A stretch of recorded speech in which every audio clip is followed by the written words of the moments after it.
రాజకీయమా యాజకీయమా? దైవ సేవకులుగా మనం ఎంత భాగ్యవంతులమో ఒక్కసారి ఆలోచించు. వారేమో రాజకీయంలో ఉన్నారు, మనమేమో యాజకీయంలో ఉన్నాం. వారినేమో ప్రజలు ఎన్నుకున్నారు, మనల్ని దేవుడు ఎన్నుకున్నాడు. వారేమో ఆస్తుల సంపాదకులైతే మనం ఆత్మల సంపాదకులం. వాళ్ళ పరిమితి కేవలం 5 సంవత్సరాలు మాత్రమే, మన పరిమితి జీవితకాలం.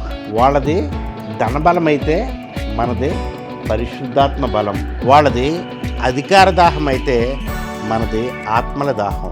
ఇంతటి ఉన్నతమైన పిలుపు పొందుకున్న మనం, దేవుని ఆత్మచేత నడిపించబడుతున్న మనం, దేవుని ఉన్నతమైన పనులకు పరిగెట్టవలసిన మనం, ఈ తాత్కాలికమైన రాజకీయ పదవుల కోసం పరిగెడుతున్న నీవు దేవుని పనిని నిర్లక్ష్యం చేయడం ఎంతవరకు సబు?